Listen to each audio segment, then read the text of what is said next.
Okay, folks, I have 6:30 straight up, so we'll go ahead and jump in here. First of all, welcome back. I think this is class number 23, maybe. So we're continuing our journey tonight through Appalachia. Those of you that joined last week, we talked quite a bit on our woodland species. So tonight we're going to venture into some of our Appalachian natives. So I guess to preface tonight, this is a huge topic. So there are so many natives depending on what region of Appalachia we're coming from. But hopefully tonight you're going to get a little bit better understanding of what defines natives, as well as some other terms, and kind of spotlight some of our wildflowers, shrubs, trees, and some of our ferns. So as in the past, I have Jenny Thompson on here. She is going to be managing chat box. So if you have any questions, make sure you put those in there, or anything to share as we move through tonight's presentation, things that you've seen or have questions about, please share those. And I, of course, will share those with everyone tomorrow in an email. Just a reminder that tonight's class will be recorded, and all the materials, because we have about 4 or 5 different supplemental materials, those will be added to the Google Drive. So again, you'll get an email tomorrow with that link. If you're not I hope I can get along better than that tonight. We've not even got started. But if you don't have access already to the Google Drive, you'll be able to do that tomorrow morning. So with that, let's just jump right in. Maybe not. Let's see here. There we go. So of course, it's going to be important to give you a little bit of a background about specifically what a native is, and to kind of set the scene for tonight, because I am coming to you from the University of Tennessee, and I know many of you on here are from Tennessee, but also, well, first of all, a lot of the information that I have used is coming from our Sustainable Landscapes work group. So I have a link in here for our native plant species. That being said, there is also a link within that link, no matter which state you are from, that you'll be able to access natives to your specific region. So what I tried to do tonight with a lot of these plants, they are going to be native to Tennessee, but they're also going to be native all up and down the East Coast and throughout Tennessee. And I'll speak to some of those as we move through, but I just wanted to make you aware of that. So of course, native, that's landscaping with native plants, empowers our gardeners to care for nature and enhance the local environment while adding beauty and diversity to their home sites. When we plant these natives, we're going to support our native pollinators, and then we're connecting with that natural heritage of the region. And you'll notice there at the bottom that native is a species that evolved naturally in a region without any type of human intervention. Okay, so plants are not going to be considered native to a region within decades or even centuries after they're introduced. To be considered a native, to be called native, they've got to originate in the region and then co-evolve with other species over thousands of years. And then as those species evolve together, then they're going to adapt to their physical environment by whatever local climate, weather conditions, soil types, topography, and all that's going to affect those. So these native plants are basically forming interdependent and highly specialized relationships with each other. And that's going to be necessary for each of their survival. And oftentimes, you know, you even heard me talk about soil. We don't always think about that, but think about some of those native orchids, those lady slippers that we see so frequently in the springtime. You can't just dig those up and get them to live anywhere, because there's that mycorrhizic fungi relationship in the soil. So we've got to make sure that we have that in place as well. So a lot of complexity to grow in natives, although they're easier to grow, if that makes sense. Maybe a little bit of ambiguity there. So, you know, I don't like to use a lot of words on slides, but I thought that to encompass what an area means for native, I would put that up here. So you'll notice that plants may be native to North America, but they're not necessarily going to be native to every state in America. They can evolve in very specific sites, but let's use this example from Maine. There might be something that's native to Acadia National Park, but maybe you're not going to be able to find that plant in Portland, just you know, right there next to Acadia. And the same thing happens here in Tennessee. We've got species, and you're going to see a couple of those tonight that are only going to be found in one county throughout the state.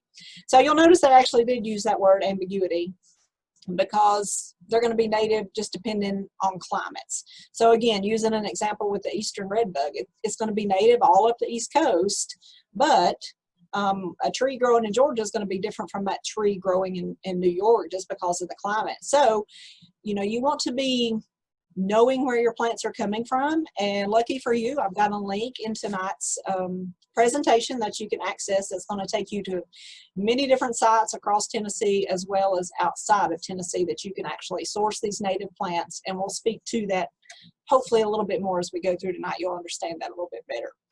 So we often get questioned about native cultivars. So just to kind of take it back a little bit, when we hear that word cultivar, that basically means cultivated variety. So we're doing a lot of interception, doing some breeding. There's about 3 different ways that we can manipulate a plant to basically breed for what we want, whatever that might be. So kind of like a difference between an heirloom and a hybrid. You know, we love the taste of those heirlooms, but we had to sacrifice a little bit of flavor to get a long shipping transport for tomatoes during World War II. So we created hybrids, and then we have different cultivars of some of those species, if that makes sense. But this is going to be kind of based on personal opinion on whether you grow a native that has an actual cultivar. So again, using the redbud, Cercis canadensis, and then you'll see these words out in quotation marks. That's the actual cultivar. So like the forest pansy would be the cultivar of that species. But then also you might hear the word nativar when you go to purchasing some of these native plants, and they're trying to put a new spin on natives and saying that even though we're breeding some of these for specific cultivars, they're still going to be considered natives. However, depending on who you talk to, many folks will tell you that the safest strategy and the one that's going to provide the biggest amount of protection for our native flora is to just grow straight only native plants to your area, because they're going to have the highest amount of genetic diversity, and that's basically going to be an insurance policy against that plant, that specific plant's species survival. And it's going to provide food to wildlife and pollinators because it's evolved in that role for thousands of years. So sometimes we'll get some mixed messages on that. Just be aware when you are purchasing natives, when you're talking natives, because it can be a tad confusing and ambiguous. A couple of other terms is indigenous, and you'll see there that that's synonymous with native, but neither term is going to tell you exactly where that plant is necessarily going to be native. And then we also have the term endemic, and those are going to be plants that are going to be limited to one region.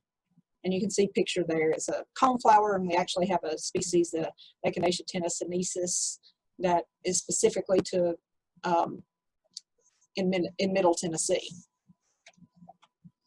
And again, the more local that you're choosing native plants, the better your success rate will be when you're growing them. But you'll notice there, you're gardening, you're not setting up a preserve. So just kind of, if you're getting started with this, start with a handful of plants that are native to your county and state and build from there. And you'll see how these specific plants are going to react in new environments. Your public service announcement for tonight is about wildflowers. Some of us are getting geared up to start sowing those wildflower seeds. And you'll notice here that that's often used to describe a native plant, but that could also refer to naturalized plants that are not going to be native or indigenous to our area.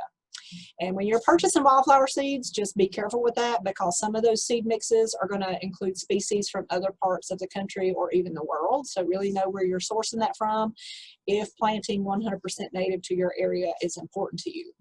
And notice there, don't assume that plants or seeds labeled as wildflowers are going to be native to our region. Just always make sure you identify those species in those seed blends and know if they are in fact native to your area. So if you're purchasing Tennessee native plants and seeds, this is the URL, and I will put this in the email tomorrow morning so you'll have a little bit easier access to that. This is the link that I'm talking about. When you click on this link, you're going to get all the local sources in Tennessee that you can purchase these native plants and seeds. But you will also find another link in there if you're outside of Tennessee that's going to give you a tremendous amount of other sources. So make sure that you check that out even if you are in Tennessee, because there's a lot of phenomenal nurseries and plant stock breeders in there. Sometimes we have heard, and many of you being across the state probably know this even better than I, that sometimes it's really hard to purchase these native plants at our local garden center. So this is one reason that this list was put together, to kind of help ease the burden of that.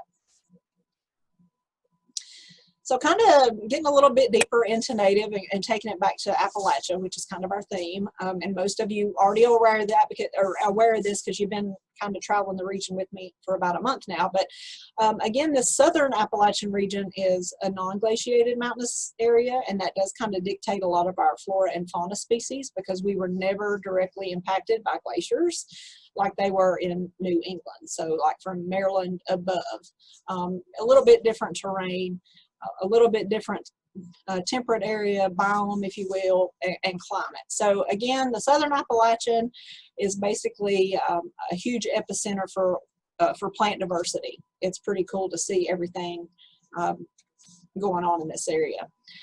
There's about 2,000 species of Appalachian flora that has been documented, but about 200 of those are actually only found and wholly confined to the southern Appalachian. And that's not to take away from the rest of the Appalachian region or from anywhere that any of you all are coming to us from tonight. It's just to say that, again, it is a huge area of biodiversity. It is going to be one of those highly complex, interdependent systems of plant growth. It's considered one of the great floral provinces of Earth. And I just put a picture in here of the Rhone Highlands, because it's an area that is very prized for those Catawba rhododendrons that are native to the area. And then as we've been traipsing through the Appalachians, I've not mentioned a lot on mushrooms, and I'm really not going to for this class. We'll see that later on, I think in November. But just to make you aware that even though they're not necessarily, in this presentation tonight, again, we don't want to take away from that, because we've got several species of ferns and mosses and mushrooms that are also going to make up that really complex system. And again, we talked about the woodland species last week. We've got about 158 different species of trees here, more than anywhere else in the world. Most of this we went over last week, but just to kind of serve as a refresher there, a lot of the oak hickory forest, which still exists today, which did have a lot of our chestnuts back in the day. And then also kind of cool here in western North Carolina, and then as well up in the Whites in New Hampshire, that elevation, once we get higher than 5,500 is when we see those evergreen coniferous forests again. And we do have some of those that are native to the Appalachian Range, but considered native north of here, but they grow harmoniously here in the southern Appalachians. So we speak about natives all the time, and why are they so important? From a homeowner's perspective, just including those in our landscape is going to help us create a visual appeal. It's going to help us build a healthier ecosystem, whether we're growing our gardens or even pastures or anything like that. When we have natives in our landscape, it's going to be overall better for that environment. The key to understanding why those natives are going to be so important is just recognizing the essential roles that each one of those plants are going to play in supporting that biodiversity. And that ultimately is what is going to help sustain our environment. And I don't want to spend a lot of time on that, but just to hit on a few. They're important because they're pollinating our crops and our natural vegetation. We're always trying to draw these pollinator plants in. Many of us are monarch way stations. That's going to be critical not only to our home gardens, but then also production ag as well. We got to have that population of pollinators to be successful. Seed dispersal, and you're going to see tonight a few of these species of natives can shoot seeds for feet, and this is just how a defense mechanism, how they reproduce and sustain themselves over time. They do help us balance those pest populations between production ag and our garden landscapes, because when we've got that biodynamic ecosystem, oftentimes we're growing plants and maybe not even realizing that we are helping draw in beneficial insects that are eating bad bugs, or these native plants are serving as companions in our garden and helping us naturally rid our gardens of disease or things like that. So a lot of symbiotic relationships that are occurring. And just a few others there. You've heard me talk often about soils. So they are going to help with that in the cycle and movement of nutrients, purifying our air and water, and then detoxifying waste. They're going to help us contribute to climate stability. They're native. They're going to be accustomed to a lot of these adaptogens, if you will. Modern or moderate weather extremes and their impacts, including drought and floods, are not going to affect our natives quite as much as they would some of these other cultivars, if you will, or some of these hybrid type plants. And then they're protecting our water sources, streams and rivers and our coastal shores from erosion. You know, one thing we always try to encourage our homeowners is to always have plants up to that water's edge. It's helping hold that water in, whether it's a creek or a pond or a lake or whatever. You never want to see like a beachy area. We want to be holding that in. And these natives, often many species are going to be accustomed to doing just that. Another thing is that these natives tell a story. Started out with the very first slide saying that they retain a part of our history. We're taking a little piece of the past, and then we can help pass that along as well. They're basically helping us evoke a certain emotional response or just nostalgia, if you will. And some people kind of like to do that. If you've been on some of the our statewide Zooms, you've seen some of us shooting live from our gardens, and we talk about where we acquire those plants, and they often come from our home states, our home gardens, and they mean something to us. So we like being able to grow those every year and see that. So to kind of just kick us off just with a few, I'm not going to get into plant stories and the history and the lore like I usually do with some of these, but just to kind of show you how they do tell a story. Of course, our passion flower, this is the Tennessee state flower. So it was in the 16th century that Christian missionaries in South America named this flower. It's called passiflora because they saw it as being a symbol of the death of Jesus Christ. And it was the first flower that they saw in their journey, so they saw that as a good luck charm, a good luck sign. And so they said that the 5 sepals and the 5 petals on the passion flower actually represented the 10 disciples, minus Judas Iscariot and Peter. And then they thought that double row of filaments, which they call the corona, on the passion flower represented the crown of thorns that Jesus wore on his head. And then they say it also represents a halo. And then these little vine tendrils, actually represented the whips that he was scourged with while on the cross. So again, these plants just kind of tell a story. Another one is our goldenrod. I popped this one in here because we're seeing this one pretty prevalently right now, but this poor plant gets battered all the time because everybody thinks that it's ragweed, and it's not, because the pollen of a goldenrod is kind of heavy and sticky and it can't be dispersed by wind. So it's not the pollen from this beautiful flower that's causing you to sneeze. It's actually the ragweed that you see pictured there. And then of course goldenrod has just many uses that goes back. You're going to hear me speak to this more in the coming weeks, but you'll see there the big thing with goldenrod, that it was known as woundwort. And again, that's something we'll talk about next week or in the next 2 weeks.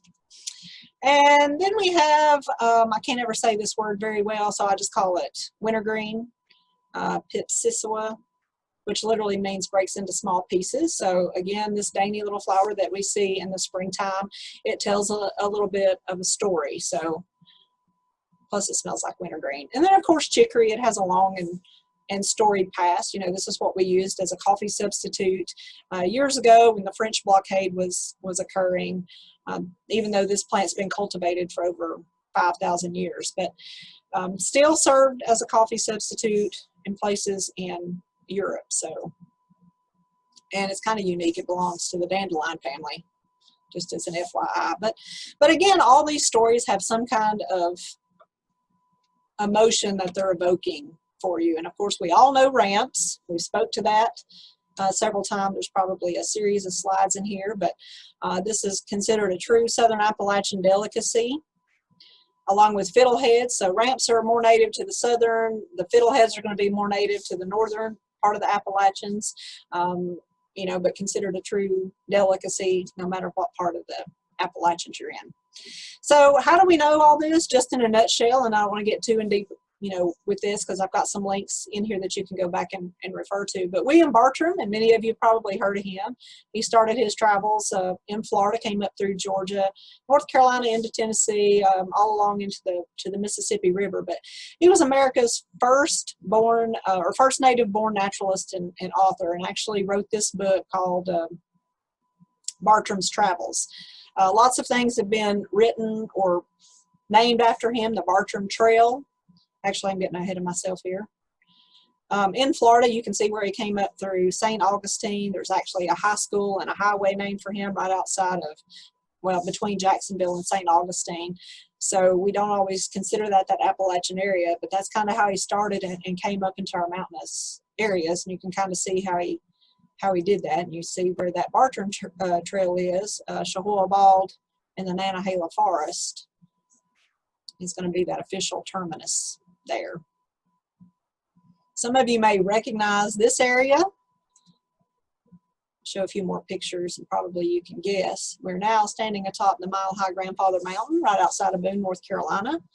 But why this bears significance is because it was in 1776 when the Declaration of Independence was actually being drafted that a French botanist, Andre Michaud, stood atop Grandfather Mountain and sang the French national anthem. And it was just kind of a means to bridge those two cultures together. He was very instrumental in collecting species all along kind of the Bartram Trail. He kind of followed in those footsteps and collected all these species and actually took back to France. So the reason that we see a lot of these plants in Europe today is because of Andre Michaud. I have a really hard time saying his name. But you'll notice there, if he had possessed Bartram's literary talents, he might be a little bit better known today because he's not quite as known as Bartram was. You'll notice there he came through about a decade after Bartram, and a vast amount of the property that he took specimen back to France actually came from the areas now underwater at Lake Kiwi and Lake Jocassee. And you'll see there that Kiwi is the name for land of mulberries, so huge populations there. He actually did all of his collecting in December, which you would think is a really weird time to be doing that. But again, he's collecting all of these to take back to France. So he had scouted that area and in the summer, and then he gathered the seeds and roots for propagation. So this here is the headwaters of the Whitewater River, Whitewater Falls, right on the North Carolina line, which flows right into Lake Jocassee. So he actually traversed this really rugged terrain. And then last, just to talk about Horace Kephart, Mount Kephart, which is our fourth highest peak in the Appalachians in Tennessee, just north of Mount LeConte. He was an American travel writer and librarian, famous for writing our Southern Highlanders. A lot of our modern day authors say that his stories were a little bit, I guess, I don't know, how do you say that word? Sensationalistic, because they kind of expanded on the mountain life of folks in the Great Smoky Mountains. But it was actually the first full account that kind of steered folks away from the negative comments of, people calling mountain folks hillbillies and that kind of thing. But he really helped document a lot of the plant lore and some of those native species as well. And they become a little bit more known to us as a result of Horace Kephart. And again, a lot of his travels are now also underwater Fontana Lake. They're in that Hazel Creek area. Okay, so with all of that out of the way, we're going to get into some plant species. Now, again, I'm not going to give you a lot of the history and the lore. We're just going to focus on some of the plants, give you some unique ways to maybe think about these plants and how to incorporate them maybe into your landscape. Also, when you click on that link that I showed you a minute ago about sourcing native plants in Tennessee and out, you're also going to find a chart, and I've also got this printed out so you'll get a copy of this as well in your email, and it'll be in the Google Drive. But it's going to kind of list some plants. If you like this certain tree or you like this certain shrub and you're wanting to plant native, it's going to give you some ideas for what you can actually plant as a native in that place. So as we go through tonight, kind of keep that in the back of your mind. So you know, you might have things that are planted in your landscape that are not native now, but you want to start incorporating them. So there's a resource in there that'll help you do that. So we're going to kick off tonight with flowers. And I talked about this one last week because it's also a woodland species. But, and also just as an FYI, the common name and the Latin name is going to be in the notes section of the PowerPoint. So don't worry about that. But this is our ginseng, Panax quinquefolius. It's going to put, well, you can see why it's quinquefolius because the 5 leaves, but it's got the really pretty red berries. It is an endangered plant in Tennessee because it's been over harvested and actually poached. This one here is American spikenard. It's going to bloom these really cool green flowers in the summertime. You can see it pictured there. And it does get pretty big, but it throws off those berries in the wintertime, which birds love. We're seeing this one right now too, the aromatic aster.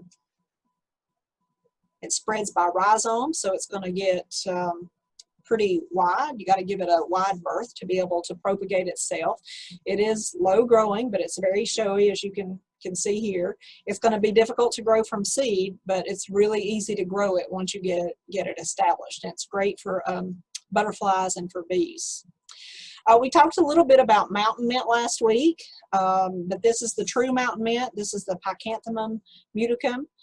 So it's got a really pretty, lovely bloom there. It does grow in colonies. It expands by rhizome, so keep that in mind. Even though it's a mountain mint, it's still going to have, it's not going to be quite as voracious as some of our more modern mints, but it's still going to spread pretty prevalently.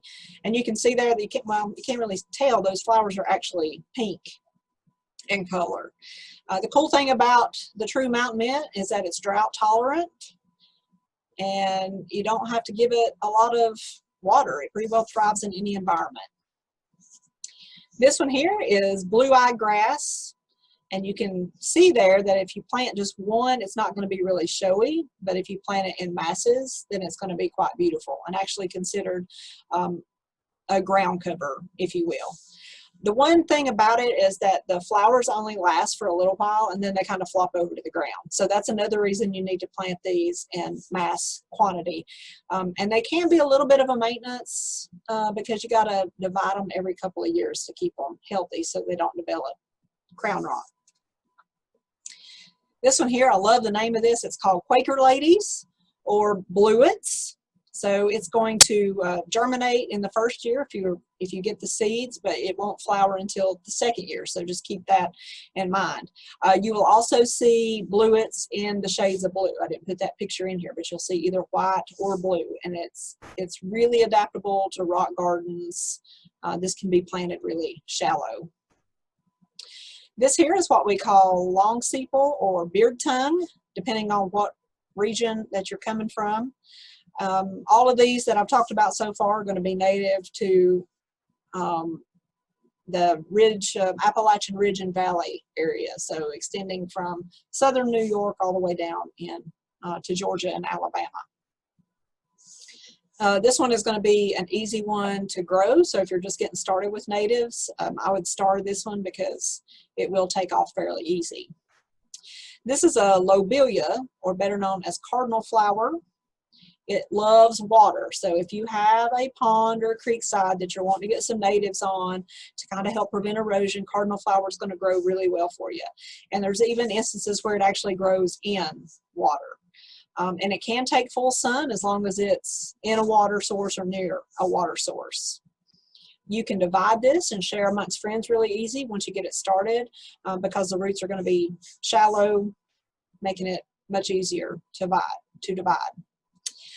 This is going back to Andre Michaud. This is his lily. This was actually named for him. It was first discovered in South Carolina because remember we were talking about coming up through Lake Kiowee and Jocassee, which is right there in South Carolina coming into North Carolina. So this is where it was first notated, but it's a really pretty long stem and it almost looks like a Turk's cap lily, but it's much smaller.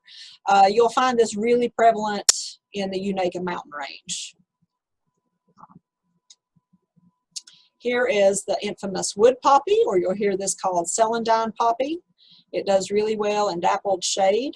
This is going to be one of the first things that's going to put forth a bloom in the springtime. It's really pretty to mix with money plant. I have a lot of that mixed in with my rock gardens.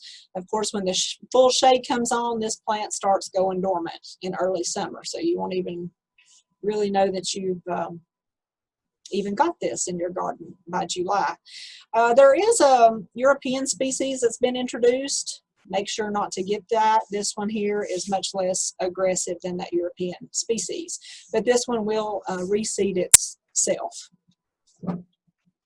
Here is our native columbine. It's going to be one of those that's going to reseed itself pretty prolifically. It's going to be really pretty with just even the foliage there, and it's a pretty long-lived plant too. And hummingbirds, of course, the pink and the red, they do love that color. Our common primrose, it kind of looks like a celandine poppy. It's a little bit different. Of course, it's only going to bloom there in the evenings, but it's got a really fragrant flower, whereas the poppy does not. Some folks will consider this weedy or invasive, so if you want to get it in an area that you're just trying to build your soil, this is a good one to do that with.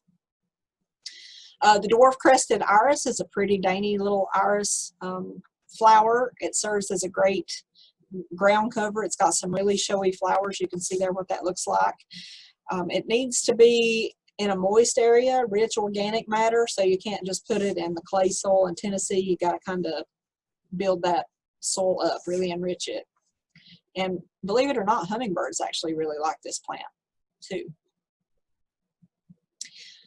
This is a toothwort, and we're going to speak more to the wort. Remember, in our Old English, wort means, or wort, toothwort, it means herb.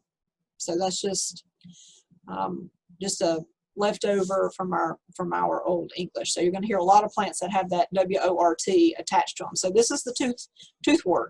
And this is one that's going to be difficult to grow from seed, but once you get it established, it's absolutely gorgeous, and it naturalizes pretty easily and will form a really pretty colony. This one here is called common dittany, and we also, there's a marsh dittany as well, but this is sometimes referred to as frostman. It grows really prevalently in East Tennessee, all along this the spine of the Blue Ridge. I think I've got a better picture here. Yeah.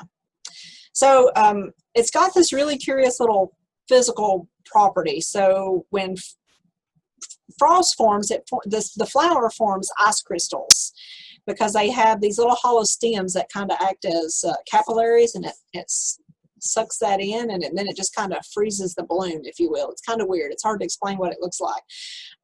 But that's one reason I put that one in here, because a lot of people don't realize how cool of a flower it really is. This one here is what we call skullcap, or hoary skullcap. It's got the little fuzzy leaf on the underside. This is going to be really easy to grow, but it's going to be a member of the mint family, so it can be invasive. So remember that.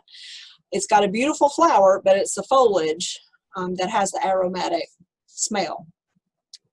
Lovely fragrance. This one here is one of our dicentra species. This one is Dutchman's breeches, and then we also have squirrel corn, which looks very similar, except it's more rounded at the top instead of the little panty limmer things here. It's got beautiful flowers, very dainty little flower in the springtime, but it hates wet soils in the wintertime. So it's going to be kind of finicky for you in the winter months. And we just never know what Mother Nature's going to throw at us. This one here is a tick seed, which is a member of the Coreopsis family. This is more of a dwarf-sized Coreopsis. It's not going to get quite as big. We consider that this is really important if you're buying wildflower mixes, because if you have this particular tick seed, which is called lobe tick seed, it's not very trusting, I guess, as a perennial. It's not a really hardy perennial. It's not very reliable. It's not always going to come back year after year. So if you get a wildflower mix that has a lot of this tick seed, you may have some bare spots. So just be aware of that. But otherwise, beautiful attractant for butterflies. This one kind of gets overlooked a lot. This is our saxifrage. It is going to be one that loves rock gardens or loves shady areas. It's going to have that really hairy stalk, which turns a lot of people off, but the flowers are really, really fragrant. And I think it almost looks like a wild kalanchoe or kalanchoe, depending on what part of the world you live in. It's kind of a cool looking species. This is our boneset.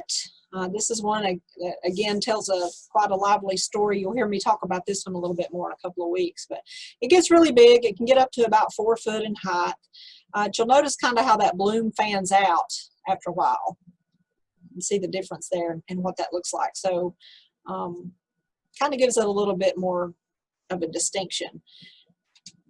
It's one that's, the foliage is going to look a lot like ironweed if you're familiar with that foliage. This is what we call fire pink. This is going to be one of those beautiful spring flowers. If anybody's ever been coming from Townsend into Cades Cove, you know, the little river there on your left, and you turn right to go to Cades Cove, that big, huge rock wall is just covered in fire pinks in the springtime. It's absolutely gorgeous. And of course, it being red, it's really going to attract those hummingbirds. This is also a member of the Dicentra, or it's in the same family as squirrel corn or the Dutchman's breeches. This is actually our fringe bleeding heart. A lot of people just like it because of the foliage, but it does have these beautiful spiked blooms. And this is one that's pretty prevalent all the way up into Maine. It's going to be really easy for you to grow, and it's going to self-seed really nicely too. But just like the Dutchman's breeches, any member of that Dicentra family, make note, it does not like wet feet in the wintertime. So keep that in mind. This is one that we're smelling pretty prevalently right now. If you like to get in the outdoors, you'll notice Galix or Galax, depending on where you're from. Also called beetle wand or wildflower. This one kind of smells really heady. When you're walking in the woods, you can really smell this one. Its native region is here in the Unaka Mountains. It's a pretty good ground cover if you have good soil. It's not, again, going to be one that's going to take to the heavy clay soils in our region, so keep that in mind. This is germander. This is another one you'll hear me talk about later. It's going to be a really aggressive plant. It's going to spread by rhizomes, so it can be considered a weedy or an invasive species, but it makes really nice cut flower arrangements, as you can see there. And it can fill in an area really nicely, really fast, if that's what you're looking for. This is our ironweed. You heard me talk about goldenrod earlier. Oftentimes when you see an intermingling of goldenrod and ironweed, it just makes for a spectacular showing, especially when you've got that in with Joe Pyeweed as well. This plant gets really tall. It can get up to 10 foot tall. If you want a shorter plant, as long as you cut it back by the 4th of July, you will still have blooms. It just won't be 10 foot tall. This one is a ragwort. You'll see this one really showy along riversides and all in the springtime as well. This one can actually reach heights of 3 foot. It's going to spread by rhizomes again. The key here is it's going to be one of those water's edge plants because it doesn't like to have a dry soil. It's not going to do well. This is our hairy alum root, or euchera. So if any of you have hiked up the Allen Cave Trail into Mount LeConte, then you've seen this pretty prevalently. It's going to prefer those shady areas in your garden. There are some different species that are going to have different colors of that bloom, but you can kind of see what that white species looks like. And they're going to be pretty hairy on the bloom, and then again on the underside of those stems. This one here is called a bluebell of Scotland, or a bellflower. You can kind of see why it's named that way. It's going to bloom in the summertime. It's going to be pretty showy. There's a method in there for how to get this plant to germinate, because it can have some issues with that, but it does make a really nice addition to a rock garden. And hummingbirds love this. This is one called Golden Alexander, or Meadowsia. It is in the parsley family. You can probably tell that just by looking at the bloom and at the foliage. Butterflies and bees both love this one. It's really easy to grow, but it's going to be a short-lived plant, so it's going to be one of those that you're going to be planting every couple of years. Because remember, parsley is going to be a biennial every year, so you'll have to fill that in from time to time. This one's got a pretty unique backstory. It's the Indian cucumber root. It does like shade, so if you have a shade garden, remember that. It's got some pretty dark purple berries in the fall, and then the root actually smells and tastes like a cucumber. So you'd never think that to just look at the bloom, but a good alternative to cucumber. This is our Indian paintbrush. You can see these pretty prevalently around Grandfather Mountain, some of the higher elevations.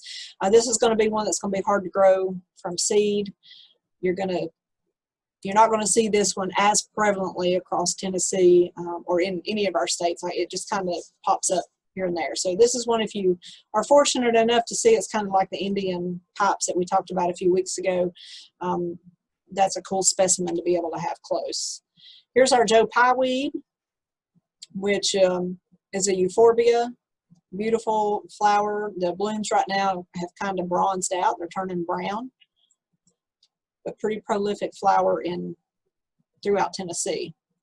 This one you're going to see with different colors of flower, but white's probably the most prevalent, but you will see a pinkish purple bloom as well. This is what we call Virginia knotweed or smartweed or jumpweed. It is a member of the Polygonum family. It's one of these that if you are fortunate to, have a pH that's a little higher naturally, a 6.8 to 7.2, it is going to do really well in those alkaline soils for you. It does actually occur naturally in floodplains, so if you've got a wet area, it'll take to those areas very well. Whoops. All right, this one is lyre leaf sage, and it's also called cancer weed. It is an evergreen plant. It's pretty adaptable. It's going to bloom more than once throughout the season. It does have a square stem because it's in the mint family. Folks do like it for a ground cover because it masses really nicely. You can flood this plant or you can dry this plant out with drought, and it does not care. It's going to thrive pretty much anywhere. So again, if you're just getting started with natives, check into lyre leaf sage. It's a salvia. It's a member of the salvia family. Bumblebees love this plant. It'll always be abuzz with bumblebees. This is the meadow parsnip or purple meadow parsnip. You can see there whites, which to me that looks more red, but they call that purple. So it's going to be very similar to the golden Alexander or like Queen Anne's lace. It's going to grow in those similar type environments. And this is a great specimen if you are trying to draw in the swallowtail butterfly. It's great for that. So if you have deal that your the swallowtail larvae feast on, plant this, and they'll go to this first. And this actually is a good form of food for them. This is northern bedstraw. This is actually, it's got a really nice fragrant smell, and this is actually what they used to stuff bed pillows with and mattresses back in colonial times. But it's got a really nice, pretty dainty flower as well. It's a low maintenance plant. It just kind of grows, but it will take over the world. So be careful with that. And it clings to a lot of different things. So it will just take over other plants. So it needs its own area. This is a cool one. This is the turtle head. It's a chalone in the chalone family, and there's different colors, but pink and white are the two colors we see most prevalently here.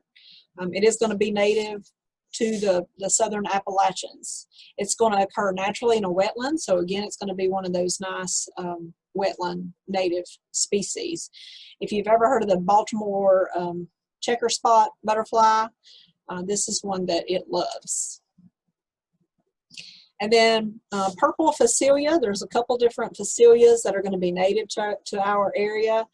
This is not the only one by and large, but this is the one that gets a little bit taller. And if you're ever riding 441 from Gatlinburg over into Cherokee in the springtime, those road banks are going to just be a mass of purple color. And that's what you're seeing is the fringe phacelia. You would often see this if you're hiking on some of the trails in the old home spots, old home places in the Smokies, you'll see a lot of the white and purple Phacelia. That was normally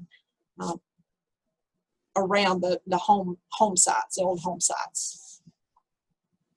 And like I say, there is a white one that's a little bit shorter as well. And the cool thing about Phacelia is that it's going to keep reproducing even as the plants near it die back. It's just going to keep a continual carpet, a constant mass. And if you remember the fire that came through several years ago in Gatlinburg, you know, we were all worried. The fire came through, I guess, maybe November. But by the next spring, there was actually some Phacelia that had made its way through that burn and actually bloomed that spring after the big fire. Many trilliums are going to be native to our Appalachians, and you can get these to take quite nicely in your rock gardens or your shade woodland gardens. I put this one in here because it's also known as stinking Benjamin.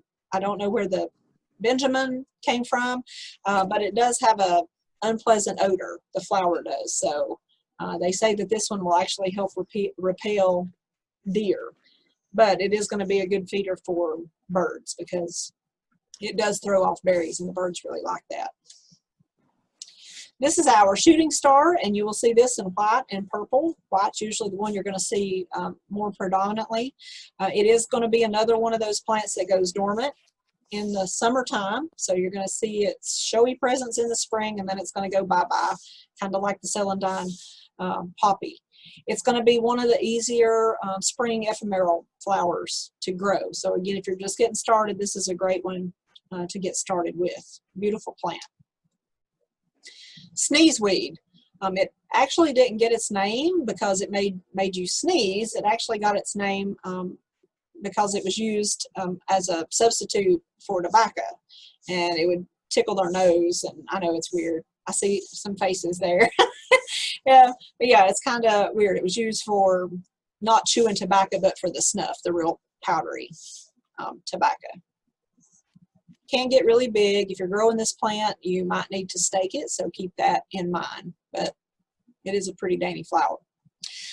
This one here, if you're from West Tennessee, Milan area has this plant out there. We're not fortunate here in East Tennessee to see this. It's one we're not going to see.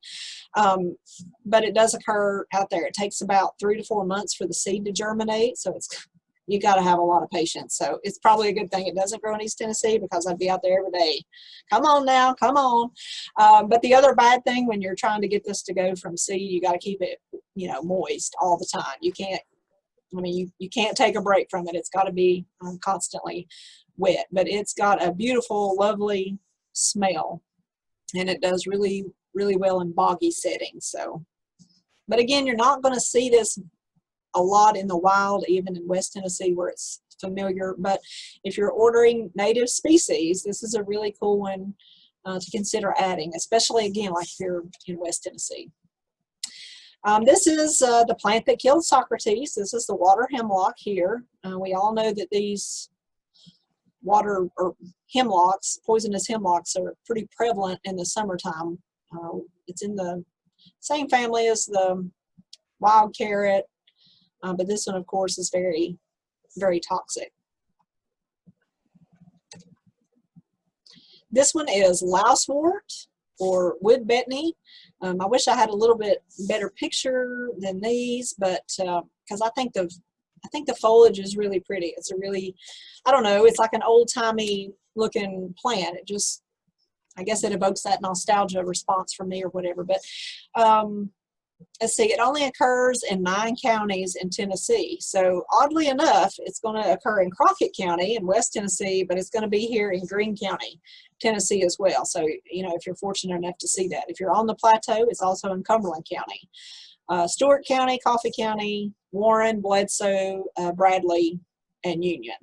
And this is one that's also being considered a threatened and endangered species. But I think that one's kind of cool because it's so diverse across the state. But it's also found in other states as well. So if you're not in Tennessee, never fear. There's high populations of these in Alabama and in Virginia. Melody? Yes. It's Jenny. What was the spider-like, the white one? What was the name of that again? I'll tell you that. I'm sorry. Hang on a minute. That's okay. Spider lily. Spider lily is Hymenocallis occidental. talus. Blah, blah, blah. Okay. Okay, let's see. Oh, this is the marsh betony. I might have called it wood betony. There is a wood betony too that occurs all throughout the eastern seaboard. But again, this foliage is just a little bit different. The bloom's just a little bit different. So this one, again, kind of a unique species. This is sweet Cicely. It's going to be a great addition to your rock garden. It's going to be hard to grow from seed though, so if you can get a rhizome from a friend, it'll really take off. And once you get it established, it'll be there forever. You can probably tell by looking at it, it's got an anise, licorice flavored fragrance to the entire plant. This one is twin leaf, and I should have actually put a better picture of the leaf because that's what this plant is truly known for. The leaf is actually in two separate clusters, and the Latin for this is Jeffersonia diphylla, so it was actually first discovered at Thomas Jefferson's Monticello there on his farm, hence the reason it's named after him. This one is pretty prevalent along Norris Dam State Park along the river. It's the only place I've ever seen it in the wild. These flowers are really fragile. You don't always get to see the flowers, which is why, again, the leaf is what makes it so unique, because a little wind or a breeze or a light rainfall is going to knock those petals off really quick. And it really likes to be in the shade. It's not going to take any sun at all. Now, you heard me talk about the mountain mint last week, and then we've already talked about the true mountain mint. This is what I call mountain mint growing up. So this is actually wild bergamot, which is a Monarda species. So I just wanted to put that in here just so you would know the difference, because again, there's a lot of different names for some of these plants, and I hope maybe some of you are sharing those in the chat box. But very showy flowers. It's easy to grow, but keep in mind that it can be weedy. You want to keep it thinned out because otherwise you won't have as many blooms, so keep that in mind. This is your wild ginger. I don't know if you can see the little flower right there. You don't always get to see the flower unless you do kind of drop down low to be able to see that. It is going to be colony forming, so it's going to continue to spread. It is a great woodland species. That flower is kind of cup-shaped, and then it's got that purplish brownish color. Here's the thing, if you have deer and rabbits that feast on your landscape plants, these are going to be deer and rabbit resistant, and the foliage is actually toxic to the wild critters. The seeds are going to be spread by ants, so they actually will carry those seeds back to their nest. This is your wild oats, pretty dainty little flower. It's going to do well in dappled shade, and it can be a good ground cover. A lot of people will interplant this with trilliums, any of the trillium mix. And then our wild strawberry, you can see there how much smaller that fruit is. It's actually much sweeter. And we do have a false strawberry, so you got to be careful with this, but this is the true wild strawberry. And these are metaflox or sweet williams, but they are in that phlox family. One thing about these, they can get powdery mildew. You got to kind of keep them out in the shade so they'll keep blooming throughout the season, but they're going to come in different colors, the pinkish to purple hues. And again, they're going to continually spread by those rhizomes. They don't like drought, so this is one, if we get into a dry summer, you're going to have to keep it watered.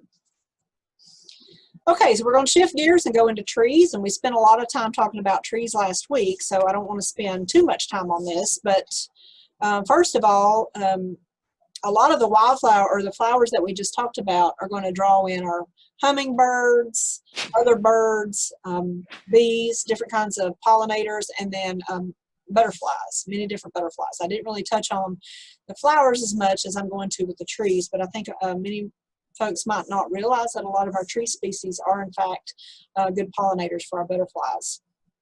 And the reason for that is a lot of these trees, flowering trees, they've evolved with butterflies over time, and they're a good nectar and food source for both the butterfly and the caterpillar. So this is the dogwood. This is Cornus Florida. It's going to be one of those really showy plants in the springtime. Of course, we're seeing the berries right now, which are a good food source, especially the spring azure butterfly. University of Tennessee has created many cultivars of the Cornus Florida dogwood. So several anthracnose resistant cultivars are available in the Appalachian series. So if you get any of the Cornus Florida, Appalachian something or other, then that's been developed here in Tennessee, because dogwoods are pretty prevalent to get anthracnose. This is our common witch hazel. Now there's a couple of different species of witch hazel. This is the true native. This is the Hamamelis virginiana. So make sure it has that virginiana on it to be the true native species. And it's a little bit shorter, stockier plant than its sister, the normal witch hazel, if that's even a word. But this one used to be hard to source, but we've got many nurseries throughout Tennessee that are now providing this. Our Canadian hemlock, the Tsuga canadensis, is actually native all the way from Alabama to Canada. You can see there what those little cones look like, and of course that species has been decimated by that woolly adelgid, but those hemlocks are slowly starting to grow back a little bit. But this one here is one of the species that it's the Columbia silk moth, and so it's a good source for that specific butterfly. This is the eastern white pine, or Pinus strobus. One way you can tell that it's a white pine is it'll have 5 needles coming off of every one of those little leaf brackets. These are going to get really high, really tall. Sometimes wind damage, they can suffer pretty detrimentally from that. So they do have a pretty high wildlife value though. So if you're wanting to plant a what is that called? A hedgerow or whatever, this is a really good one to do that with. It doesn't grow quite as fast as some of the modern cultivars do, but again, this is going to be one of our native species. This is the green ash or the red ash. You're going to hear it used interchangeably. It does have a really fast growth rate, so if you're wanting something fast, this is going to be a good one to grow. But we all know about the emerald ash borer. It has started decimating some of our ash species, but it's a beautiful foliage, beautiful foliage in the fall. It turns like a lot of different colors, and you'll notice there all the species that the ash borer draws in: the morning cloak, the red spotted purples, and then the tiger swallowtails. So all of those feed from the ash trees. This is a Kentucky coffee tree, so named from coffee because they actually use those beans as a coffee substitute. Some people consider this an invasive species now,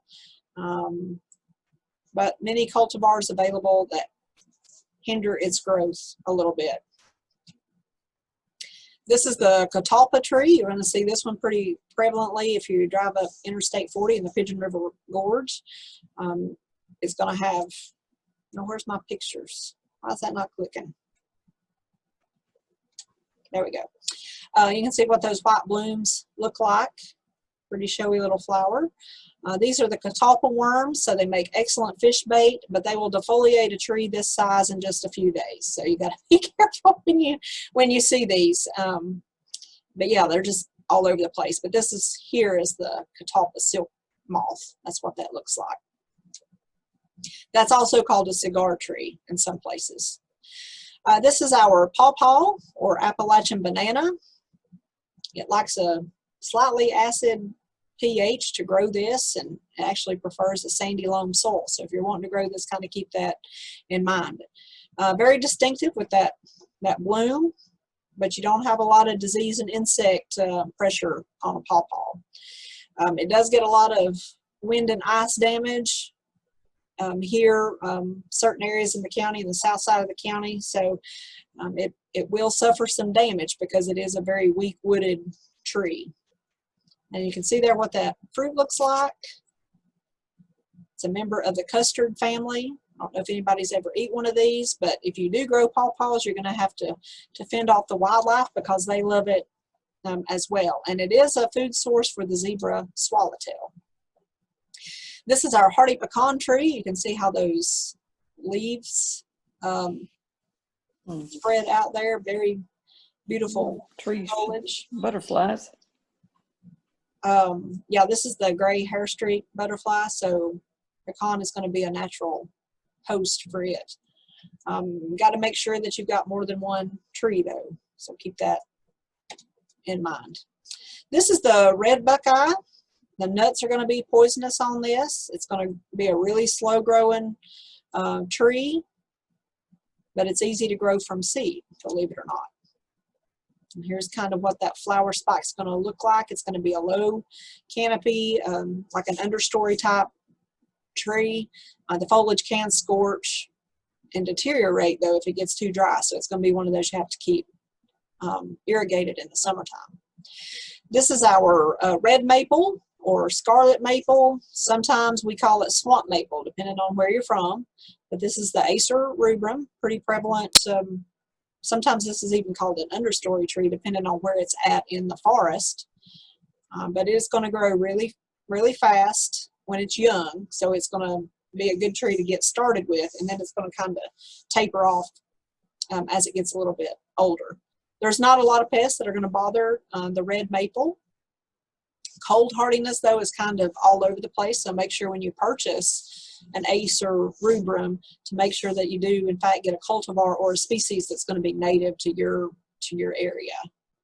And you'll see there that that's the Cecropia moth, so it's kind of a unique species that the maple will draw in.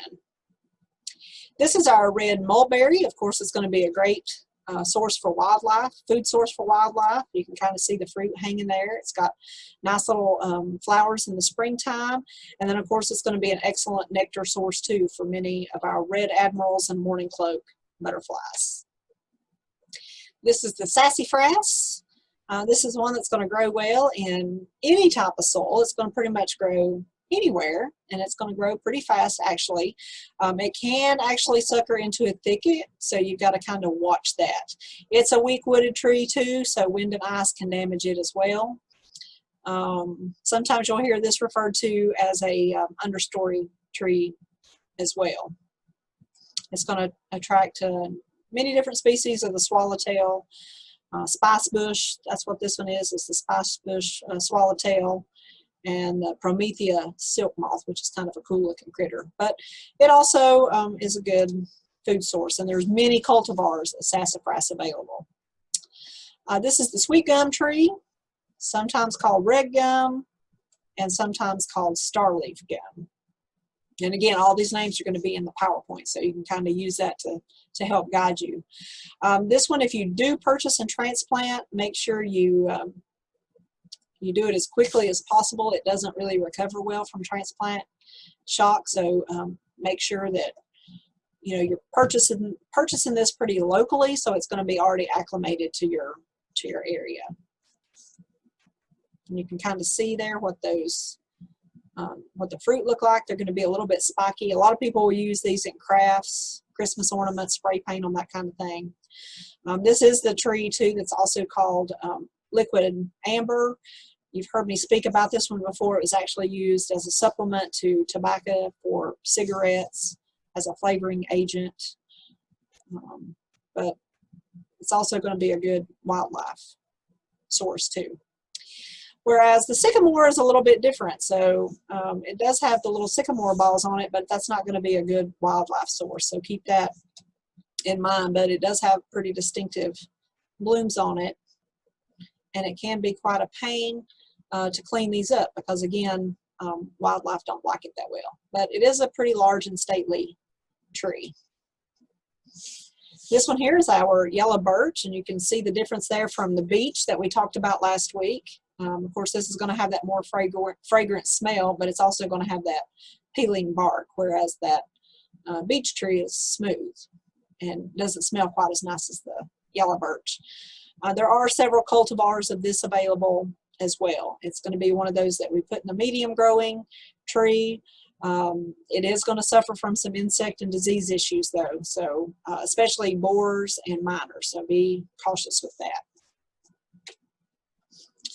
All right, so now we're going to move into a few native vines. I promise I'm not going to keep you on here all night, but just a couple to mention is the American bittersweet. This is a really cool blooming flower. It's got that bright orangish, reddish, purplish fruit. It's going to take off pretty much everywhere. Grows really fast, but it can get Euonymus scale.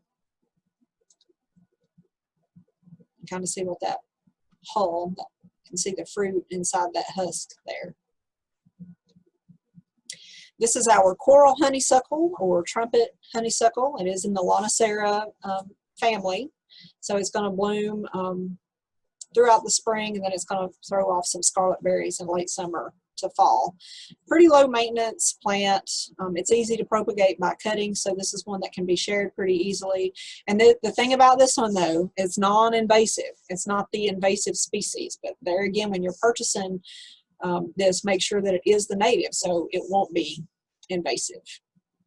And you can tell that the hummingbirds are going to love that plant. This is crossvine. It's pretty unique because just the color of the bloom, and it pretty much attaches to anything to grow. It can actually get 50 foot in height, so be cautious with that. When the seed pods open up, they can spit the seed pretty far. That's another way that it reproduces itself. It can grow about 10 to 15 foot in a single season, so not quite as steady as kudzu, but pretty close. This one here is kind of a cool specimen. It's called Dutchman's Pipe. You can see from that bloom there. You can see the flower, and you can kind of see it almost looks like kudzu to look at this picture here, because it does kind of take over pretty quick. It's going to be hard to grow this from cuttings though. It is going to pretty much take over everything. So if you have trees and things that you don't want disrupted, because photosynthesis, this will disrupt photosynthesis of other plants. The reason people like this again is because of the flower, but oftentimes, as you can see here, the foliage is going to hide that flower. The other bad thing about this plant is that it has a tendency to have root suckers, which are really hard to control. But it does draw in species of the swallowtail. This is the pipevine swallowtail. And muscadine grapes. Sometimes you'll hear them called scuppernongs, depending on where you're at. But this is our native grape species to the U.S., which technically these are actually called berries. The way to differentiate these is that this doesn't have the exfoliating bark like the wild grapevine that we talked about last week. And there's many cultivars that have been developed, as you might imagine, and these are actually small berries in comparison to some of the new cultivars on the market. We have lots of folks asking about growing muscadines. I think it's temperamental, but with some of the new cultivars, they're a little bit easier to grow and manage. This is our trumpet creeper or trumpet vine. Again, you can see that hummingbirds would love this plant. It is going to be quite, or it grows really fast. It can grow about 4 to 10 foot wide, depending on where you have it placed. These blooms are actually about 6 inches long, so it makes a really pretty contrast, like against a trellis or a barn or something. But you gotta trellis this plant. Kind of see the seed pods there. This one here is the wild yellow honeysuckle, or just yellow honeysuckle. This is one of those plants that I was talking about is only native to one area. So Hamilton County is the only county in Tennessee that has this plant occurring naturally. It too, of course, being a honeysuckle, is Lonicera, but only native, again, to Chattanooga area. And there's many, many species of ferns, but I just wanted to throw out a couple of these so you would be aware. This one here is actually called the cinnamon fern, and you can see why. It looks like cinnamon sticks that poke up through the foliage there. You can see why this would be almost mistaken for a fiddlehead. So again, you've got to make sure if you're going to eat the fiddlehead ferns that you're eating from the ostrich fern. So this one here is the cinnamon fern, and like many of our ferns, they're going to produce and reproduce in colonies, so they're pretty much going to mass any area, especially in fertile woodlands. This would be an excellent place for those to grow. Whoops. Christmas fern, so named because a lot of folks will utilize this as decoration at Christmas time. These can get about 2 foot tall, and they'll have about a 2 foot spread. They, again, like any of the ferns, are going to like that humusy rich soil with a lot of leaf litter. You can divide these in the springtime, so pretty easy to propagate and share with friends. This is the maidenhair. It's a little bit more dainty of a fern. You see a little bit more of the fronds or the little clusters there than you would with cinnamon or with the Christmas fern. It is going to spread a lot slower though, so it's going to take it a while to mass compared to the others. This is my least favorite because if you're ever hiking with me and even so much as mention the word snake, I'm gone. Well, the name of this fern is rattlesnake fern. So if anybody is hiking with me and says, there's a rattlesnake, well, I'm gone. I don't hear the fern part that comes after that. But this is the rattlesnake fern. It is going to require a little bit more maintenance than some of our other ferns because you're actually going to have to protect it from insects, which love this, and the wind. The wind can actually impede the growth of this plant, so you got to be real careful where you plant it. If you're in South Green area of Greene County, that would not be a place to try to get the rattlesnake ferns to be prolific. It does throw off just one single stalk and very slow to spread. All right, so we're going to finish up the night with some of our native shrubs, and believe it or not, this yucca plant is actually native in Tennessee. I don't know, it spreads really fast, almost considered an invasive species, but it is very perfumey, highly aromatic. Many different cultivars that are going to be available, but if you try to get rid of this thing, it's got a taproot that literally goes to China. So remember that. If you're trying to move it from one place to the other, it's not going to transplant well just because of that huge taproot.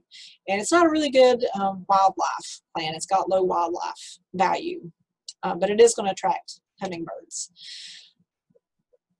This one here is the beautyberry. This one has really unique, you can see the berry clusters there. It's going to grow easy from seed, and it's going to root easily from cutting. So this is another one that is going to be great to share with friends and get started in a native garden. It is going to reseed itself too. And it's going to fruit best if you have this in full sun. So if you have it under shade trees, you're going to lose a little bit of that vibrant color, and it's not going to be quite as showy, but it is going to be a great wildlife food. This is black chokeberry. It's going to like full sun if at all possible. It's going to grow really slow. It's going to have white flowers like this in May, and then it's going to produce the black to purplish berries this time of year. The chokeberry is one that you can grow pretty easy from seed, and it's actually going to prefer a wet, boggy area. Caterpillars of the coral hairstreak feed on the leaves of this quite frequently. I didn't put a picture of that one in here though. This is the blackhaw viburnum. You'll see this species quite prolifically in the Smokies. It's going to be a difficult one to grow by seed though. It can take about 18 months for this seed to germinate, so you really got to have a lot of patience. It's going to have a really nice burgundy red fall color. It's one of the ones that you can really pick out. It's pretty showy. Many cultivars of this are now also available. This one here is Carolina buckthorn, or Carolina false buckthorn, or just called Indian cherry, which is what I always knew that by. It's in the Frangula family, but it's going to have yellow flowers in the springtime, and then you're going to see these berries in the fall. And you will actually see this pretty prevalently in West Tennessee as well. This species was originally found in South Carolina. It's Latin. Michaud was one that documented this as well. This is Indian currant, or sometimes called coralberry. It's going to have really pretty green, greenish with like a pink tinged flower. And then you're going to get these red berries in October. It is going to sucker, so I mean, some people would consider that great for propagation, but just be aware that it is one of those that's going to do that. You can propagate this just from cuttings, much like you would like a forsythia. And then the bark is pretty showy too. It's got a gray shag bark to it. And once this plant defoliates, the berries will stay on the on the vine, which is kind of unique too. And the birds love that food. This is the bushy St. John's wort. If you live in an area along a river, sandy loam soil, it's actually going to prefer that. It's going to have the, I thought I had a picture of that. Yeah, there it is, the little poof ball flowers, which is kind of unique just to this St. John's wort. This one here is called dog hobble or dog laurel or fetterbush or drooping laurel. So if you remember what we talked about last week with the laurel, this is going to be one of those plants that we throw into that category. But most folks in the Smokies area will call this dog hobble. It's going to thrive in full shade. It is going to be susceptible to leaf spot. You can actually see that if you're ever visiting the Smokies, you can actually see damage of that, but otherwise it doesn't have any other major issues. Let's see, what else? Oh, for stabilizing banks, this is a good wetland to do that with, a good wetland plant to do that with. But as far as wildlife value, there's pretty much none, but it is a pretty strikingly unique plant. This is our common elder, or American elder, or elderberry. So many of you are probably familiar with this. Sambucus canadensis. This is one that's really hit the market pretty hard in the last couple years. The elderberry syrup and elderberry wine and all kinds of good stuff come from this. But you'll see those really pretty tiny flowers that are going to emerge in the spring, and then you're left with the purple globe berries in August, September. If you want to grow this just for its looks, you'll have to prune this tree pretty often to maintain its shape and just to kind of, because otherwise it's going to kind of go all over the place. So just keep that in mind. It is a weak wooded tree, so it can sustain wind and ice damage. That's another reason pruning actually will help sustain its life a little bit longer. And this one, I love the name of this. It's called farkleberry or sparkleberry. You're going to see this growing in dappled shade areas. It can get about 15 foot in height. But what really sets it apart is these little white blooms that you see in June. And then it turns a really pretty red in the fall. And you can see the little berries, little sparkleberry or farkleberry underneath there. It's pretty easy to grow this one from seed, so if you can get your hands on this, this is a pretty unique specimen. It is considered a semi-evergreen shrub, and it is a member of the blueberry family. You can probably tell there by looking at the bloom in the foliage. You can't eat this fruit though, so when we talk about edibles in a few weeks, farkleberry is not going to make that list. And then this is hobblebush. We talked about dog hobble, and this is actually hobblebush viburnum. Of course, in the viburnum family, you can see the berries there and the pretty blooms, and then the little leathery velvet leaf. So these can actually reach heights of about 10 foot. And you can prune this back and kind of keep it shaped. You're only going to find this in that Ridge and Valley province coming out of New York into Alabama. And this one is also called fetterbush, but this is mountain pieris, which is actually a member of the pieris family. Sometimes you'll hear this one called laurel. You can tell by looking at the leaves. Many different cultivars are going to be available for this one as well, but make sure if you purchase pieris that you're not getting japonica. You want to make sure you get floribunda, otherwise that's going to be an invasive species. But this does look really pretty with mountain laurel, rhododendrons, azaleas. It's going to blend in nicely with those type shrubs. Keep in mind that the leaves are poisonous, but this is a nice bee attractant, and the flowers are very fragrant. This is our oak leaf hydrangea. It doesn't like heavy clay, so if you're going to plant this in East Tennessee or anywhere that we have heavy clay soils, make sure that you amend it, or it's just going to sit there and die. So it is going to reseed itself. Low maintenance if you can get it established. The only bad thing, again, is going to be that soil.